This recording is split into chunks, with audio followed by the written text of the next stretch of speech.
नमस्ते, अभिवादन आपका इनोसेंट इन्वेस्टर के इस नए वीडियो में दोस्तों बहुत घुमा फिरा के नहीं सीधी बात बोलूँगा। अगर आपका पोर्टफोलियो 60% गिर गया तो आप क्या करोगे और आपके साथ क्या सिनारियो बन जाएगा वो मैं आपको समझाने की कोशिश करूँगा। चार्ट आपको मैं बिटकॉइन का दिखा रहा हूँ। बिटकॉइन पिछले 6 महीने में 60% गिर चुकी है। ठीक है, ये तो हो गई बात सिर्फ बिटकॉइन की। ठीक है, स्टॉक्स में भी अगर आप जाकर के चेक करोगे बहुत सारे ऐसे स्टॉक्स हैं जो 70% गिरे हैं, बहुत सारे स्टॉक्स 60%, बहुत ज़्यादा लिस्ट है जो 50%, और यहाँ पर बहुत सारे क्वालिटी स्टॉक्स भी हैं। एक बड़े नंबर ऑफ स्टॉक्स जो 40% से ज़्यादा गिरे हैं वो क्वालिटी के साथ साथ सेक्टर भी बहुत अच्छा वाला रखते हैं, यानी कि आईटी सेक्टर में बहुत सारे स्टॉक्स 40% गिरे हैं। मेरा इशारा उस तरफ है। ठीक है, अब 30% तक स्टॉक्स जो गिरे हैं वहाँ पर भी तकलीफ बढ़ी है, और ये बहुत ही स्टेबल सेक्टर माने जाते थे, वो भी स्टॉक्स गिरे हैं। ओवरऑल अगर आप मार्केट को देखोगे तो जो मार्केट है वो अप्रॉक्सीमेटली ऊपर के लेवल से 20% गिरी है। अब आपने एक बात देखी कि मार्केट जितना गिरती है बहुत सारे सेक्टर, बहुत सारे स्टॉक्स उससे ज़्यादा गिरते हैं।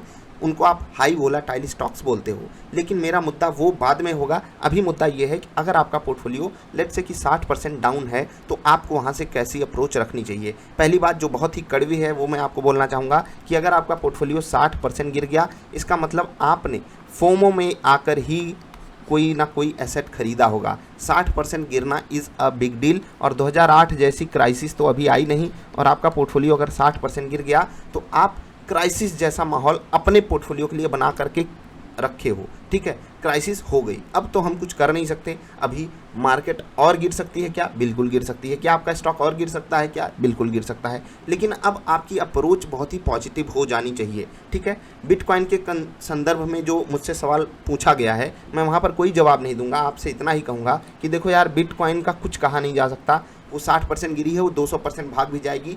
कोई फंडामेंटल बैकअप नहीं है उसके पास, कोई टेक्निकल सपोर्ट ना रेजिस्टेंस, वो किसी भी चीज़ को सम्मान नहीं दे रही है। मेरे हिसाब से तो यही होता है। मैं जहाँ तक उसके चार्ट्स को देखा हूँ मुझे नहीं समझ में आता उसका चार्ट। और इसका मतलब क्या है, वहाँ पर प्योरली मतलब ऑपरेटर ड्रिवन मोमेंटम किया जाता है, उसको आप छोड़ दीजिए। आपका पोर्टफोलियो, सवाल बिटकॉइन पे भी आए थे इसलिए मैंने वहाँ पर थोड़ा सा डिस्कशन किया। बहुत सारे स्टॉक्स भी गिरे हैं, नाम तो आप जानते ही होंगे। मेटल स्टॉक्स को जा करके देख लीजिए, 60% नीचे हैं। आईटी स्टॉक्स जब 40% नीचे हैं तो आप अदर सेगमेंट के स्टॉक्स को समझ गए होंगे कि कहाँ तक वो गिरे हैं। ठीक है, अब जो अप्रोच मैं आपको लेने की बात कह रहा हूँ वो ये है कि अब आप अपने आप को रेशनल माइंडसेट में रखना सीख लो। ठीक है, अब ये रेशनल माइंडसेट क्या होता है, आपने 10th क्लास में एक मैथ्स पढ़ी होगी, इर्रेशनल नंबर्स। ठीक है, तो वो कौन से नंबर्स होते थे, ज़रा उन पर रिसर्च करना। और कठिन चैप्टर तो नहीं था 10th क्लास, अब तो बहुत आसान लगती है, लेकिन जब आप पहली बार उनसे सामना किए होगे तो इर्रेशनल नंबर्स आपको बड़े अजीब से लगे होंगे। ठीक है, √3, √4, √5, समझ गए ना मैं किन नंबर्स की बात कर रहा हूँ।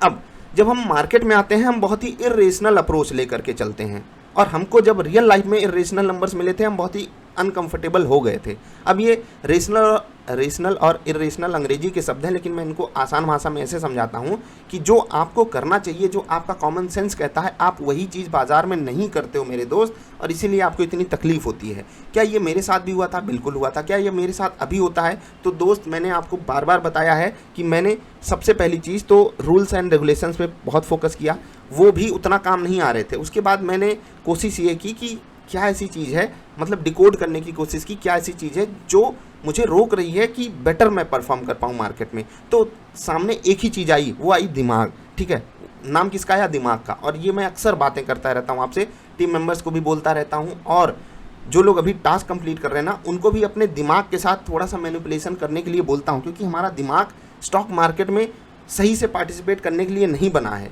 हम सब रियल मार्केट में कुछ और तरीके से काम करते हैं। एकदम रेशनल अप्रोच होगी कि ये सीज़न आएगी, इस सीज़न में ये चीज़ सस्ती होगी तो हम खरीदेंगे। लेकिन स्टॉक मार्केट में हो हल्ला, रे शोर शराबा हो रहा है, और मैं आप ही की गलती नहीं कहूँगा, इतना मतलब कंटेंट हो गया है, इतना मीडिया आपको प्रमोट कर रहा है स्टॉक्स को, आप कुछ कर भी नहीं सकते अगर आप सीधे ही लेकर के चले जाओगे तो। लेकिन आप ऐसे तो है नहीं कि बाहर निकलते हो सब कोई आपको प्रोडक्ट ही बेच रहे हैं, वहाँ पर आप खरीद लेते हो, लेकिन यहाँ पर आप खरीद लेते हो और ये करते हो गड़बड़। मैंने एक वीडियो डाली थी आज से लगभग 6 महीने पहले, स्मार्ट SIP वाली। मैंने कहा था कि जो कैश पे रहेगा वो ऐश करेगा। वो देखो, मेरी बातों को आप अलग अलग सेंस में ले सकते हो। मैं जब स्विंग ट्रेड की बात कर रहा हूँ, आप उसको एज एन इन्वेस्टमेंट ले लोगे तो भी आपको तकलीफ होगी, क्योंकि वहाँ पर मैं हमेशा स्टॉप लॉस हैंडी रखने की बात करता हूँ। इन्वेस्टमेंट में मैं स्टॉप लॉस रखने की बात केवल इसलिए नहीं करता क्योंकि इन्वेस्टमेंट का टाइम होराइजन 5 साल, 7 साल, 10, 12, 15 साल, 20 साल का होता है, और वहाँ पर आप किसी टारगेट के लिए अप्रोच करते हो, और वो टारगेट आपको बिजनेस करके या तो मिल सकता है, ठीक है, या फिर आप बिजनेस में पैसा लगा करके अचीव कर सकते हो, ठीक है। अब आप 12, 14, 15% का कैगर नहीं जनरेट कर सकते किसी फिक्स इनकम से, बिना बिजनेस किए आप कुछ नहीं कर पाओगे, ठीक है, वो जनरेट नहीं कर पाओगे, ठीक है। तो बिजनेस आपको करना पड़ेगा, तो बहुत ज़्यादा ठीक है। अब आगे बढ़ते हैं।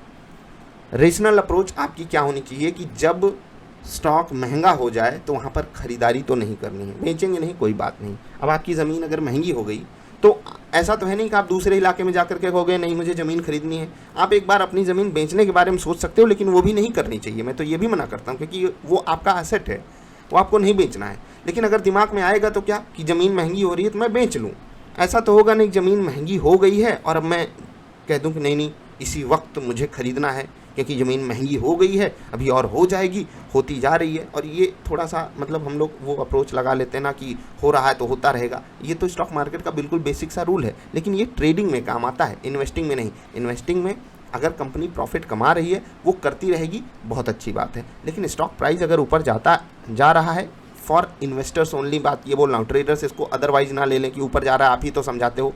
और दोनों की अप्रोच अलग अलग होनी चाहिए। एक ट्रेडर की अप्रोच अलग तरीके से होती है, इन्वेस्टर की अप्रोच अलग तरीके से होती है। इन्वेस्टर्स के सवाल आए इसीलिए मैं आपको बता रहा हूँ। अब जो बात मैं बोलना चाहता था वो ये कि दोस्त 60% गिरने के बाद क्या होगा, इसी के एंगल में समझ लेते हैं।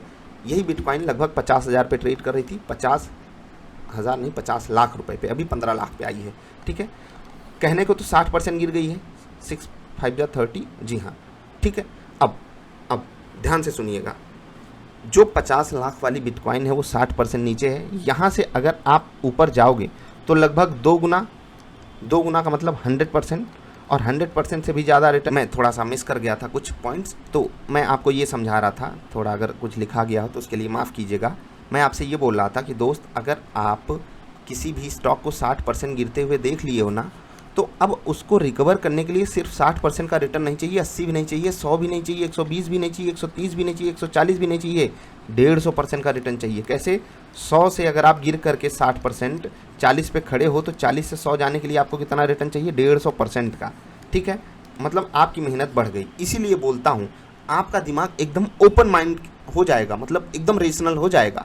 केवल आप इतना सोच लो कि गलत जगह अगर फंसे आगे से, अब तो जो हो गया सो हो गया, 60% नीचे है, कोई आकर के आपका प्राइस तुरंत आज ही की डेट में वापस नहीं कर देगा। आप ही का स्टॉक मेहनत करके ऊपर जाने की कोशिश करेगा तो वो जाएगा। बाकी कोई ये कह दे कि आज ही की डेट में प्राइस इतना हो जाएगा, कोई नहीं कर सकता, ठीक है। तो आपको अपनी मदद आगे से करनी होगी। और बार बार समझाता हूँ, बार बार ये होता आया है कि बार बार आपको फोमो का शिकार होगा, लेकिन आपको किसी भी ट्रैप में नहीं फंसना है।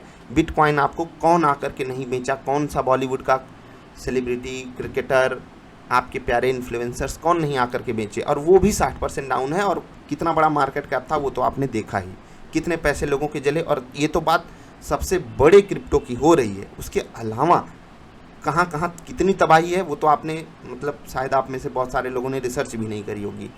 आई होप मैं आपको जो समझाना चाहता तो आप समझ गए कि खतरा दोस्त बढ़ता हुआ चला जाएगा जितना नीचे आपका पोर्टफोलियो होगा। अब इससे बचने का सबसे बेस्ट तरीका क्या है कि आप सही तरीके से मार्केट को अप्रोच करो। भले ही आज की डेट से जो हो गया सो हो गया, हम उस पर कुछ भी नहीं कर सकते। मैं नहीं कर पाया तो आप नहीं कर पाओगे, और ऐसा कोई भी नहीं है जो कुछ कर पाए, ठीक है। अब यहाँ से आपकी अप्रोच अगर तंदुरुस्त हो गई, स्वस्थ हो गई तो कमाल हो जाएगा।